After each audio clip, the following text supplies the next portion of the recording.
Retail Wrap 55. 3 stories for you today. Check in, check out, no jab, no job, and meal kit mates. To see what that's all about, listen now. The legal body in SA have warned that the state's laws currently don't offer the necessary protections to the public to prevent the government and police from using QR check-ins to assist in prosecuting criminal activity. Police Commissioner Grant Stevens has assured the public that SA Police will not access QR code data for criminal investigations under any circumstance. Has anyone actually read the T's and C's of the MyGov app? Let me do that for you. Point 4 of the T's and C's of the MyGov app, where the COVID-safe QR scanner is housed, reads: your name, address, credit card information, and personal information will not be given away to another person, company, or organisation without your consent. However, we must cooperate fully should a situation arise where we are legally required by law or legal process to provide information about a customer. It goes further to say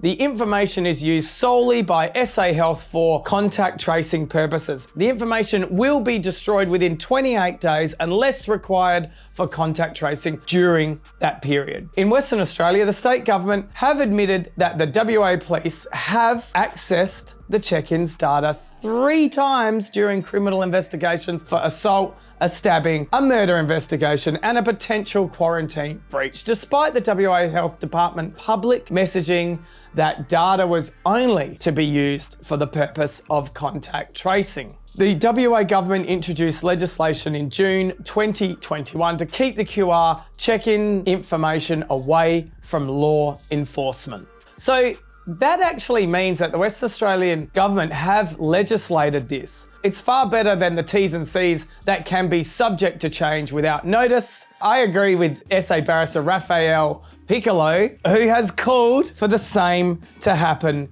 in South Australia. And what a great idea. If you really want to enforce something, it really needs to be legislated. Leaving things up to individuals in terms and conditions that can be changed without consent from anyone is a bad idea. We've seen this ongoing, that if you leave these things up to individuals, you're asking for trouble. If you really want to enforce it, kind of like a martial law. Australia currently, make no mistake, is a tyrannical police state. Its citizens are quite literally being imprisoned against their will. So when do we deploy? Are you serious? I don't know about all of you, but I can categorically say the amount of spam that my emails are getting, my phone numbers are on, has gone through the roof, and you can call it a coincidence, but it's since using QR check-in codes. Coincidence? I think not!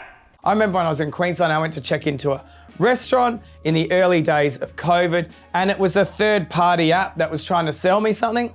Now, I know that's been changed now, but God knows what happened with everyone's data during that. And like I have been saying the whole time, we should be dealing with this whole problem as a nation, not individual countries in the nation.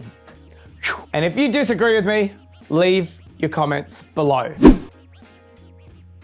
It's been a hot debate across all industries, but Australia's biggest retailers have moved to make vaccinations mandatory for their team members. Woolworths announced mandatory jabs for their workers group-wide in all states by the end of March 2022. And Coles have announced that their Victorian, New South Wales, and ACT team members will be required to be vaccinated by November 26 in Victoria and December 17 in New South Wales and ACT.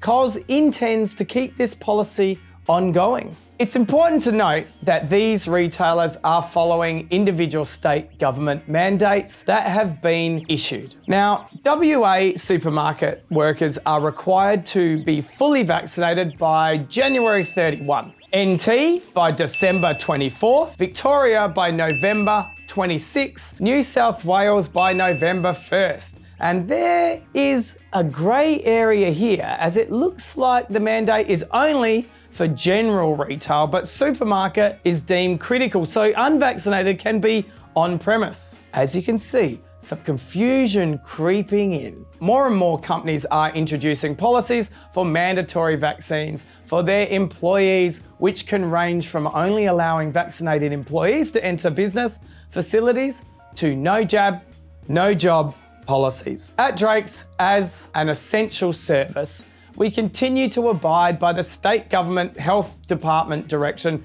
and have followed all the required policies and procedures, including the use of masks, QR codes, etc.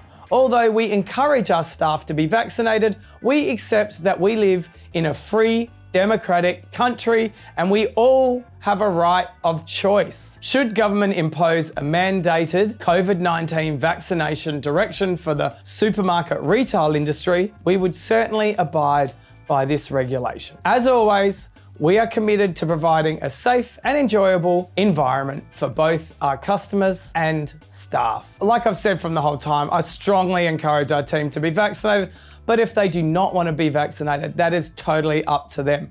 I never thought we'd be in a country where you are forced to do something. You think about a lot of my team members that actually don't want to be vaccinated for whatever reason that is, and they've had a job for 10, 20 years, 30 years with us, and we're gonna turn around and say, you don't get vaccinated, you don't have a job? Now, if you think that's fair, leave your comments below, because I definitely don't think that's fair. It should be totally up to the individual.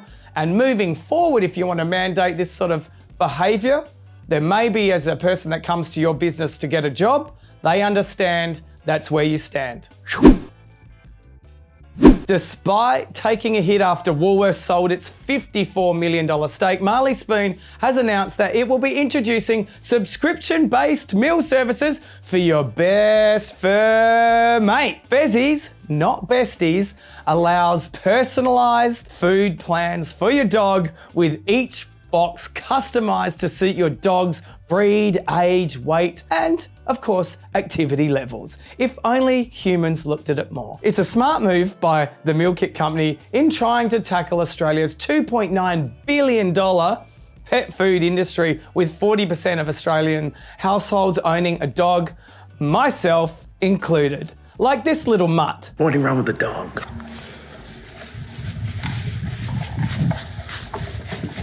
I believe this is a great idea. Subscription-based modeling is clearly here to stay. Let's face it, Netflix, Google, we're all paying stuff we probably don't even know about and we might not even use. But this is not going to waste. Your furry little friend, with the click of a button, can be happy for life. Marley Spoon, and I know you're watching it, if you're looking for an ambassador, doesn't get much cuter than Bentley. So there you have it, LinkedIn people, this is for you only. Get commenting down below. You might have noticed some of our posts lately being that short format. Unfortunately, that's what LinkedIn algorithm likes. That's why we're doing it. We love doing the video stuff, but changing algorithms can change lives. Maybe not today. Bye for now, boom. The legal body in SA has, you. No, I'm not talking to you. It's far better than terms and conditions that can be, my voice dropped out, didn't I? Raphael Piccolo, is that his name? Put the Ninja Turtle up. I have always liked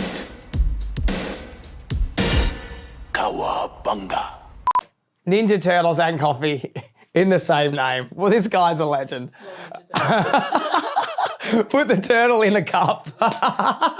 Leave these things. No.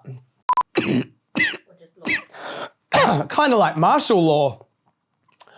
Military. Because let's face it, Pfizer's such a trustworthy company. V's channel again. Do you want to sit here? Do you want to sit here? I want photos of my dog.